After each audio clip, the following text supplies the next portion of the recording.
Well, for an update on education programs between China and the U.S., I spoke with the University of Southern California's president, C.L. Max Nikias, during his trip to Washington to speak with lawmakers. I began by asking about the school's current partnerships. Well, in addition to the students that we have from China studying at USC, over the years, we have set up a number of partnerships with the top universities in China, very close collaborations. We have a joint executive MBA program with Jiao Tong University. We also have a dual degree program with Tsinghua University, and actually I established that program 12 years ago when I was the dean of the engineering school. He's been very, very successful. But one collaboration that I'm very excited about, and is much more recent, is with the USC Shoah Foundation Institute that was established by Steven Spielberg to archive Holocaust survivors. And we started doing it now with the Nanjing massacre survivors. That is getting a lot of attention in China, and it's a very close collaboration with my university. And why was it so important to reach out to China to make that connection? Well, if we look at the Pacific Rim, if we look at China, it's one of the rising economic powers. And I think it's extremely important for our university to build very close relationships with China. And in terms of that relationship, are there any future goals that you have in the works that you'd like to see achieved?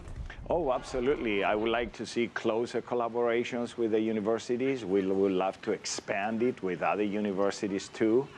But also getting students from China to come and study in a university like USC is very educational for them to be immersed in an environment where we have students from all 50 states and also 128 different nations. On my campus today, there are more than 90 different religious views of the world being represented. So it's very educational for all the students to be in an environment that is the microcosm of what the real world is out there. And a quality education obviously will get you further in life, especially when it comes to your economic status. Of course. Not to mention the Trojan Family, that is a great network of more than 350,000 alums. And we like to remind everybody that the sun never sets on the Trojan Family. It's global. Indeed. Now, one of the things that can be a barrier to getting a good education is, of course, financing.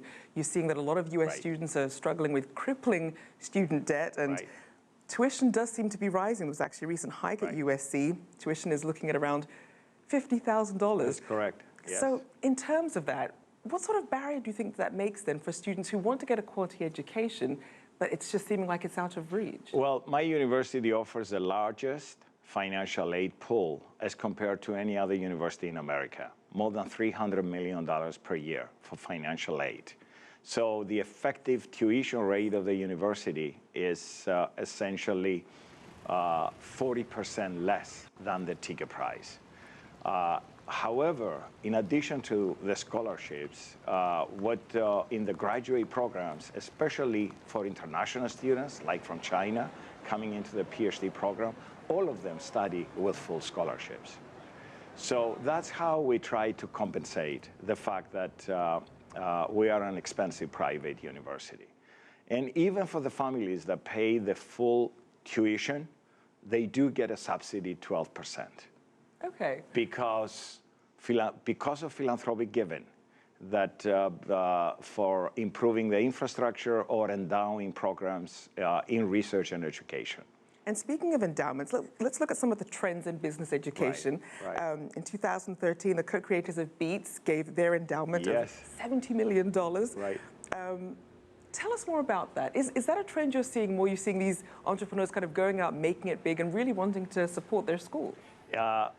I'm very excited about the Ivy Young Academy because this program is truly interdisciplinary and cutting edge. It's a curriculum that combines business entrepreneurship with art and design and technology.